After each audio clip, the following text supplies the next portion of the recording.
mushonge murangariro iwoyo. Zvanga zvakadini nokuti isu takati tinoda kunzi vana vaMwari.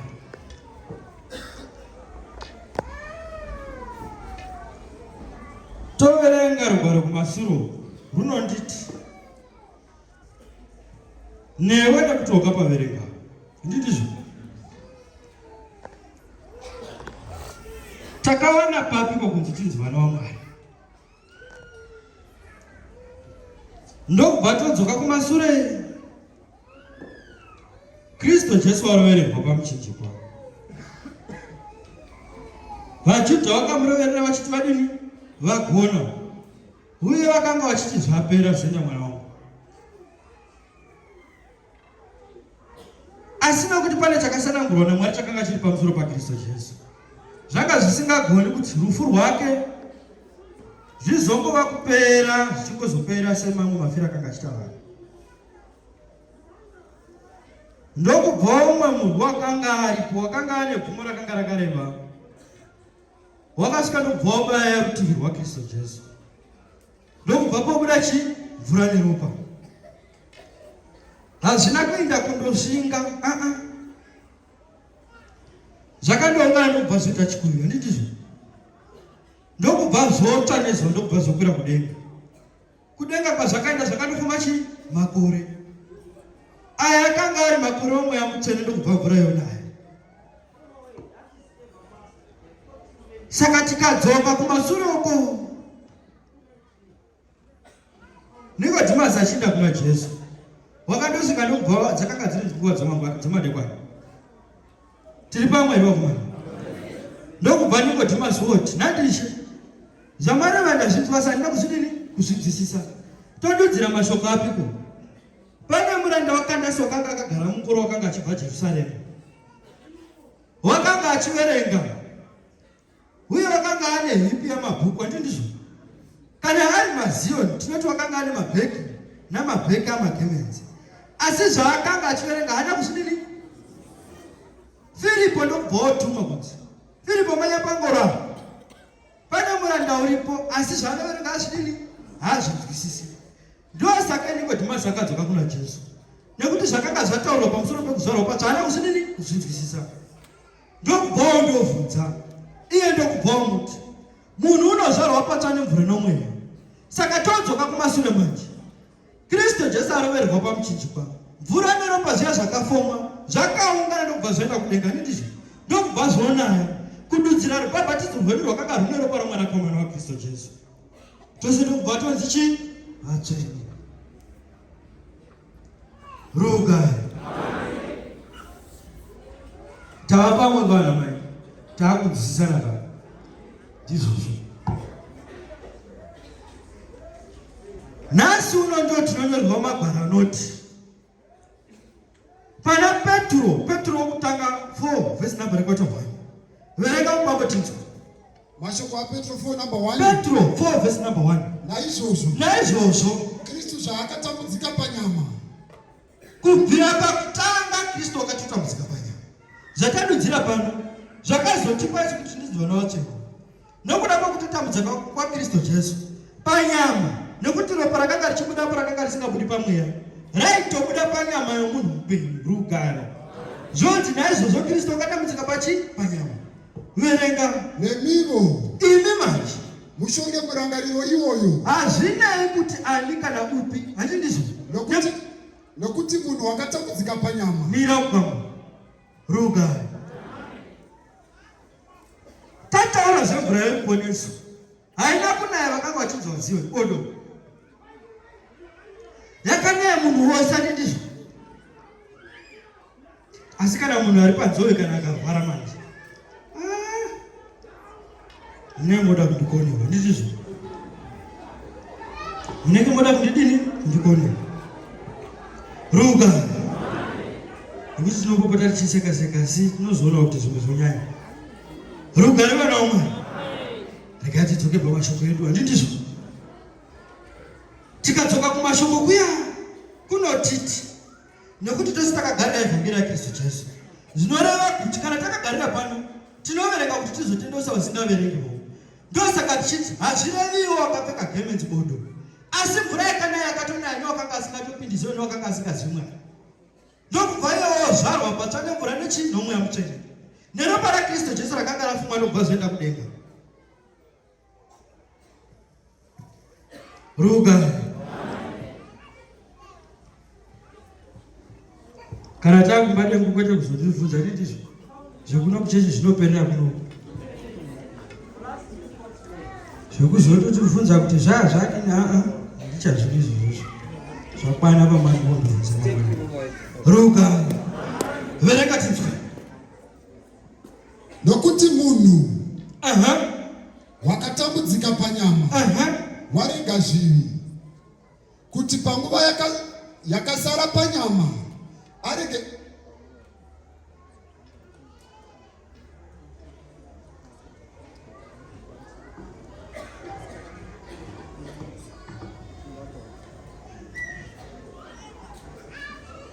Ruga. Chinhu chandatsika ndindachitika mfano. Ndatotonhorerwa nacho ndari chitsvawa sindatonhorerwa. Saka zvimukaka indaonetera uyo uri kudini ndizvo wagona enda une uyo uri panze uyo. Chitobuda mundobetserana pane uyo uri panze uyo. Sumukai. Ruga. Harevi nhema musamuseka. Anotaura zvokwana. Asi inini zvangu ndati zvakanaka. Zvakaringana. Chazozvionawo nerimwe zuva kana mwana achida. Ndizvo. Pandachitika chinhu chacho chachitonhorera. Muzuzi basa rayo. Chachichidini? Chichitonhorera. Muzinzwa? Saka ndatonhorerwa. Unomoda kuwedzera kuti tonhodza zvii.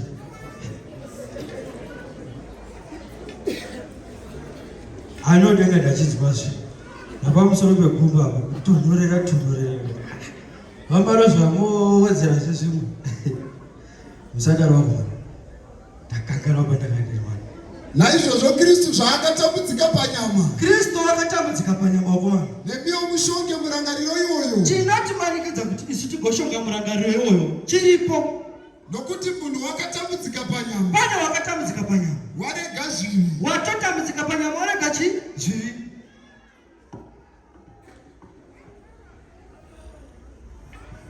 Ruga. Kana.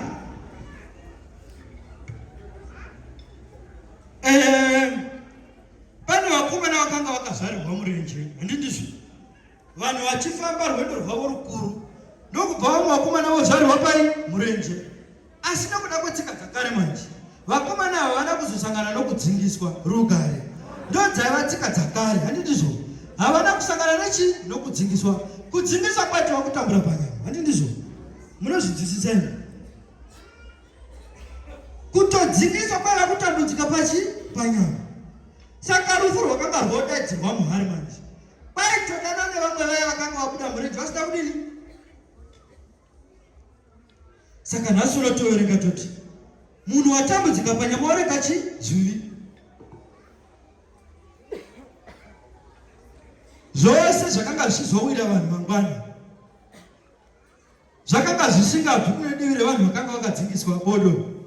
Asi zvikomana zvakanga zvabuda murenje zvisina kudzingiswa manje. Ndo zvakanga zvisina kutambudzika panyama. Dzaiva nzira dzekutotambudzika panyama dzaiitwa kare. Zvaita sezvakanyorovera. Handizvo.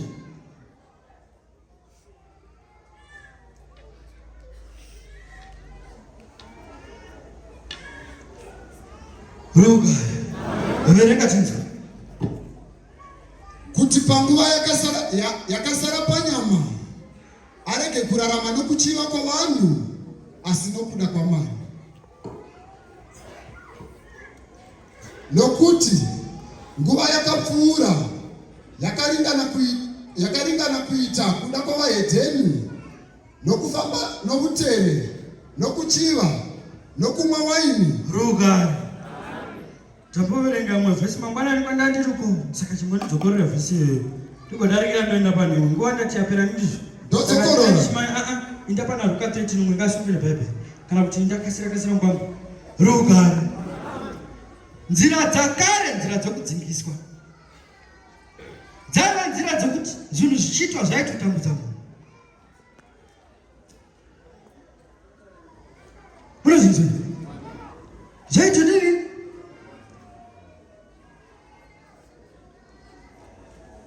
Iye ndokubhoti avo vasingatoti kuda kwanga musatovamanikidzana kuti kwandiri ndakavanini ndakavarasha rugare. Asi zvine zvinotimanikidza manje. Timotiyo unonzi uye uchidzire hama, handi ndizvo mashoko ayo. Asi pakuye uchidzira ipapo manje chiramba yakanonedze chii nedzichemberi. Saka isi hatikurashi handi ndizvo kune kwamakarashwa asi sati kudini hatikurashi. Tikasadaro takonewa kuzadzisa mashoko apawo. Munozvinzwa here? Asi unotonzi uyu munhu haana kutoreswa kunokobva, handi ndizvo, asi wakatoreswa nepi? Nekuefeso uko wakasiya atoporonga zvinhu. Asi zvinhu zvairegwa chii? Yakanga iri vhangeri yaKristu Jesu. Munoona kuti vakare vaitotambudzika kutodarika isu. Ndosaka chero mukatarisa kumavambezioni kairidzwa zviya zvegarre handi ndizvo vanhu vachiimba dhombo ndipe meso ndivone, handi ndizvo ndo zvaimbwa kare. Ungati aruzha dhombo ndipe meso ichimbwa ungati aruzha kuti nditungamire Jehovha ndiri mufa iwoti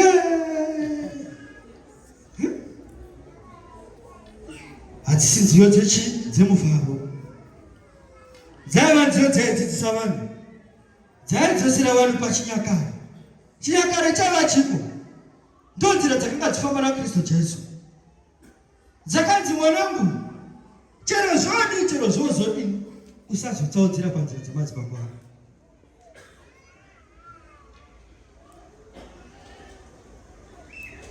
Tiri pamwe?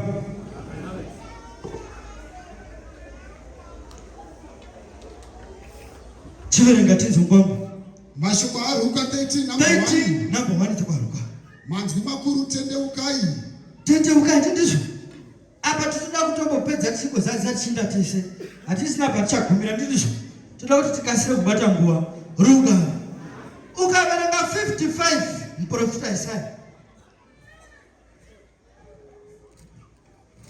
Umwe ngasimukene Bhaibheri toni. Mashoko aProfita Isaya 55 muprofita Isaya. Manzwi makuru uyai mutore ruponiso. Uyai mutore chii? Apa panzi tendeukai.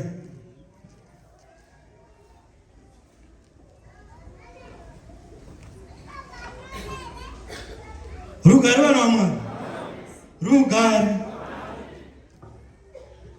Rugare rwamadekwana ndizvo ichitonhorera sezvizvi.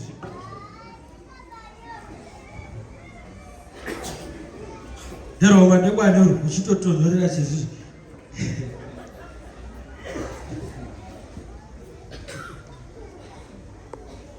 Verenga chapter 1 tinzwa.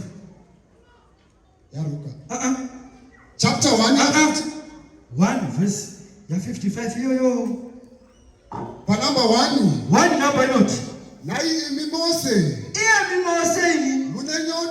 Munanyota zvenyu. Uyai kumvura zhinji. Ruka. Nousine mari. Uyai mutenge. Mose musitori na mari. Zvino kwazvo. Uyai mutenge waini. Uyai. Nomukaka. Musine mari. Nokuti hamuna mari. Pasino mutengo.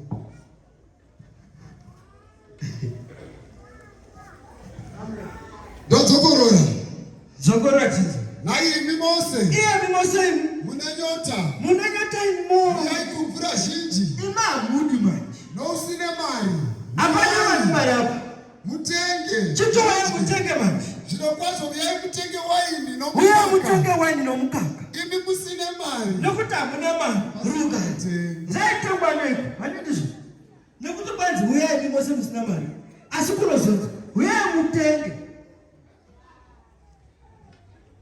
Chiva vateveri vaMwari sevanhu vanodini? patova nezvinofana kuitwa. Ndokwatokutenga kwacho pa. Ivai vateveri vaMwari. Savana vanodini?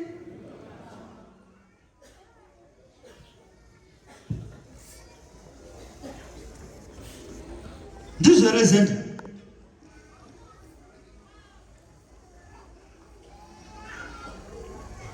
Rugare vana vaMwari.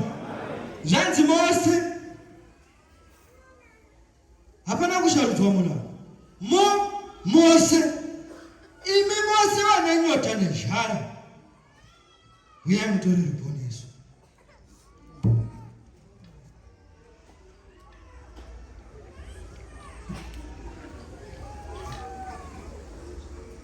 Verenga tunamba tini. Munoparidzireiko mari muchitenga zvisati zviri zvokudya? Chichidzokera kwedu.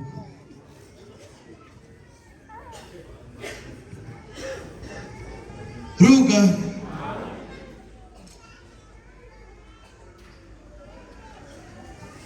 Mari yekunotenga kombi inogona kuita ndizvo.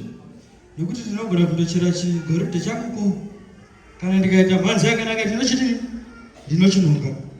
Asi mari yakanga yorebwa manje yasiyana nayoyo, nekuti pane shoko razonzi uyai mutenge imi Mose. Asi hamuna mari, asi uyai mudini mutenge. Ndokubva murayiro wechito pakati pechi pavanhu. Ruga. Solomoni mwana waDhavhidhi achikumbira jeri. Mwari vakamuti, Solomoni, unodei, unoda kuitirwa newe. Iye ndokubvoti, ndinokonda njere. Ngatitide uri umwe ungatoka waide kuitirwa iwo.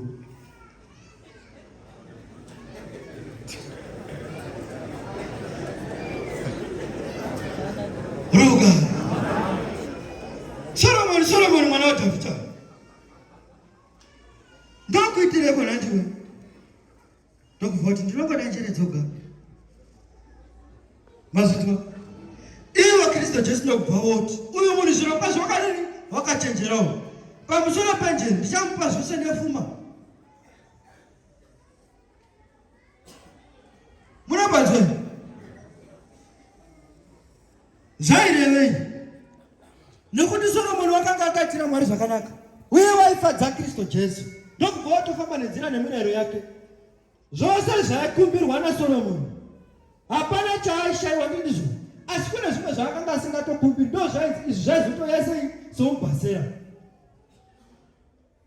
Chakanga chiripo kwakanga kuri kururama.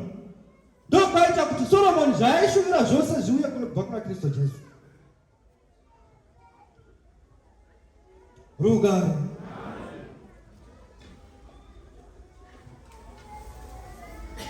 Verenga tinzo. Paruka paya. Kuverenga pana Ruka.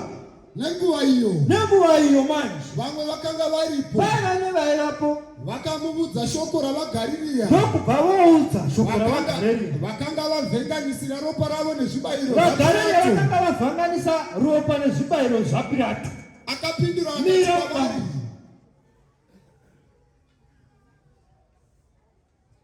Zvinonakidza zvani ndizvo.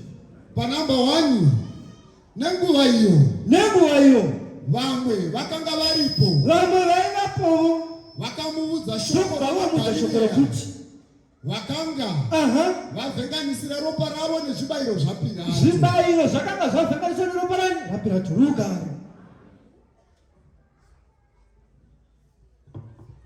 Unongoti tsamwe sununguka zvemukunda wako.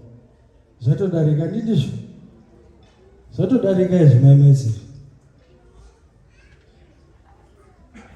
Maamezi mukunda wangu mamuchizizwa vachibanda tozonatsa kuonana taapashapo.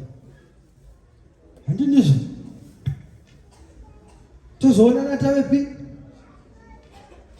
Maamezi mukunda wangu ndokona kutsunya vari pane wotsunyika.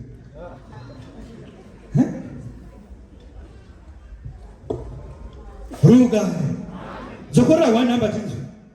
Nenguva iyo vamwe vakanga varipo vakamubudza shoko rokuti ravagariria vakanga vakanga vavhenganisirwa ropa ravo nezvibayiro zvaPirato.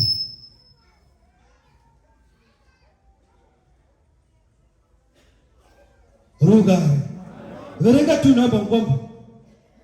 Akapindura akati kwavari, vayopindura kuti munoti vaGarirea avo. Imi munoti vaGarirea avo vakanga vari vatadzi here? Vatadzi here vose pane vaGarirea vose zvavakatambudzika saizvozvo. nokuti vakatambudzikawo saizvozvo. Ndinokuudzai, mira,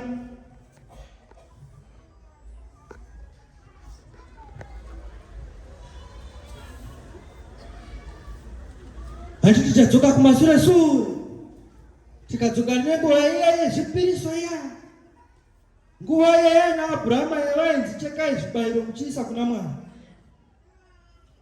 Zvibayiro zvairevwa ipapo kana dziri mombe, uye paitorobwa mombe nemakwai ndizvo. Painiwa mombe zvimabhuru zviya, asi mombe idzi manje dzaiva nemhiko nemirayiro dzakapuwa naMwari. Dzaitonzi mombe dzakanga dzisingafani kutosangana nedzimwe hadzi uko, saka dzaivhariwa kusvikira nguva yadzo kuti dzinopiswa kuna Mwari yasvika. Saka zvanga zvisingagoni kuti ropa remombe yakadaro igozangana nerimwe ropa remombe yakashatiswa. Saka zvakagumbura vaGarirea vo ndokubvawo Mwari, asi vakamanya vachiti tichandopindura zvinofadza. Wapaona wewe chinangwa chavo chaiva chokuti chandopindura zvinotidini, zvinotifadza padzokore nzongwamo.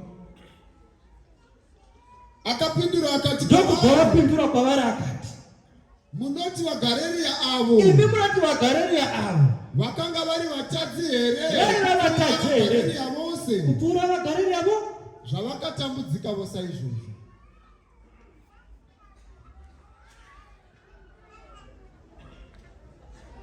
Rugare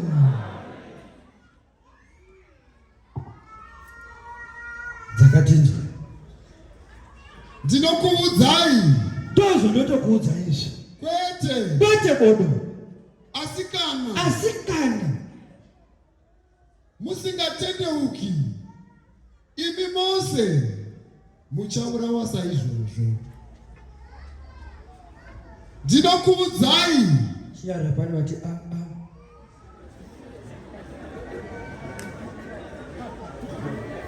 pane vati chi ndavanzwa apa munoti abuda.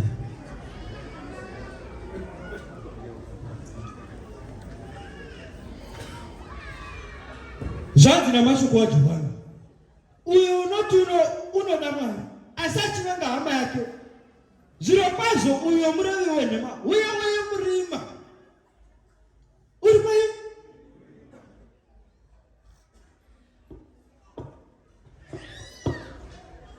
Haisha torambira muzvivere kuti nyasha dzidini dziwande.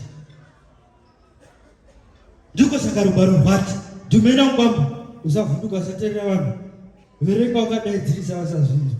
Ndinokuudzai, ndozvototokuudzai izvi inongwambo kwete bodo, asi musingatendeuki, kana imi musingatendeuki manje, imi mose, nekuti Johani wakauya nenzira idzodzo, saizvozvo mose muchapusa saizvozvo.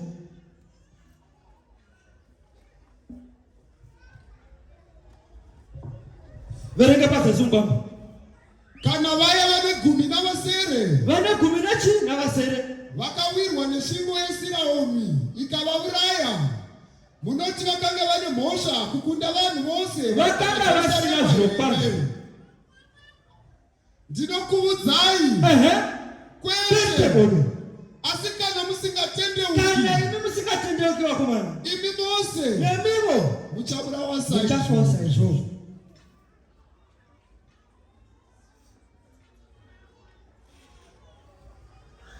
Wanakirwa nepekuti kwete bodoka.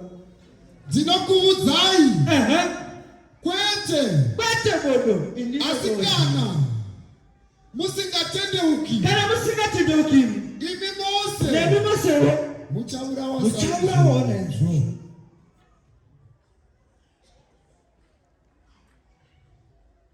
Kana tiri kudzidzisana isati tauri zvepamusoro pezvaitika panapa, hazvina basa zvazvanodini zvadarika.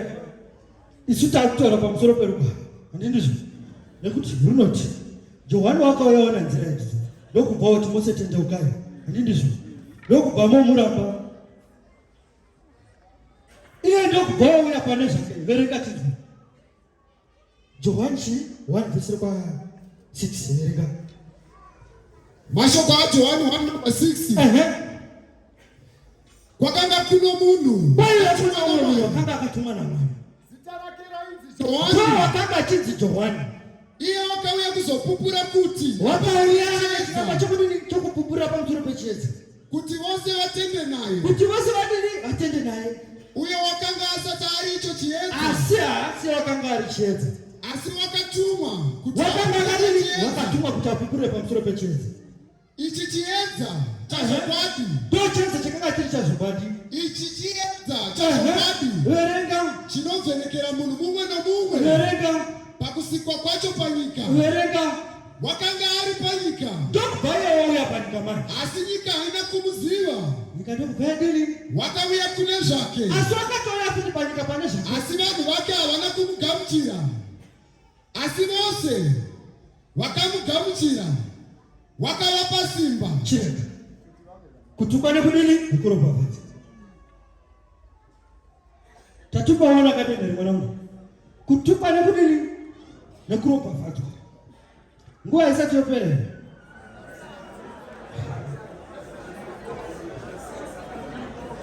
zhara wakomana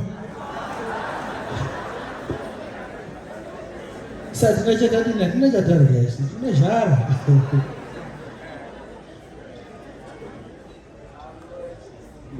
Roga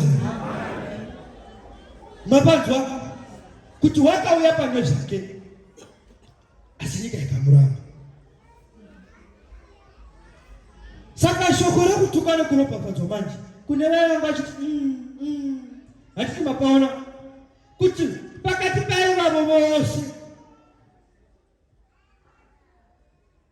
indakambozvibvunza ndikati, asi imi munoti iye Jesu nehana yake waipupurirwa naye here kuti vadzidzi avo vanondocheka shau chete, kana kuti hana yake akanga ichitoti vanondocheka zvese nei? Indakambozvibvunza mubvunzo uyu.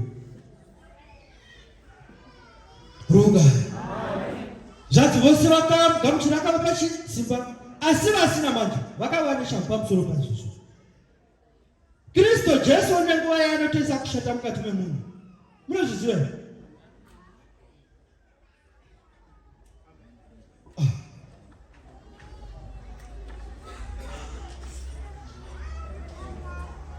Mozisi naAroni, ndikandibokudza imwe nyaya ndichi, wakanga akatumwa ndiMozisi, asi kuti Mozisi wakanga asingagoni kutaura, ndokubva wakumbira Mwari.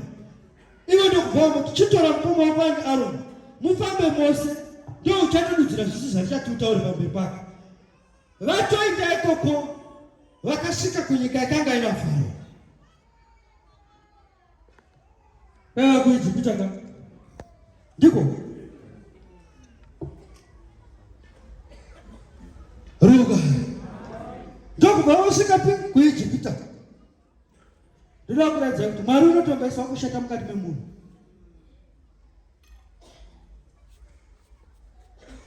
Farao pane chinhu chaasina kuzorangarira manje.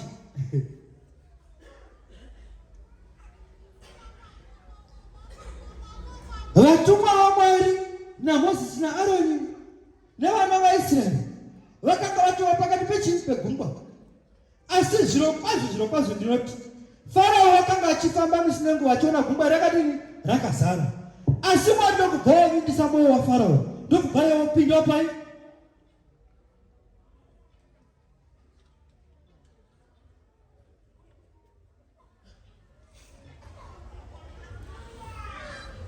mungapindika mutombo mukosimira nemaziviro amunopaita.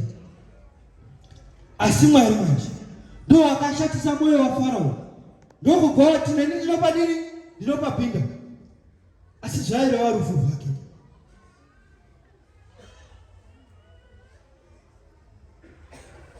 Munopanzwa? Yes. Zvaireva chini? Nei.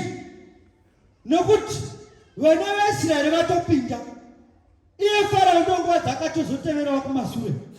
Achitevera mugungwa rakanga achiona rakambozara misina nguva. Asi zvizvo zvinokuya musoro make. Ndokubva Farao otopindawo namabhiza ake. Mubayiro wakamwara. Mubayiro wakamudini? Saka kumwe kushata mantu here kuti pano waparidza akati ukatoona vanhu vachakuti zenda rekazvavanoita mwana wangu Mwari vachatokudini? Nekuti chatosvika nguva yekuti neava Mwari vacho havachatokudi. Kuzotosvika nevaivai timbotirega havachatotauri. Nekuti zvirokwazvo Mwari vafuratira pauri. Runga 21:28 Mateo ndichigara pasi nguva yapera.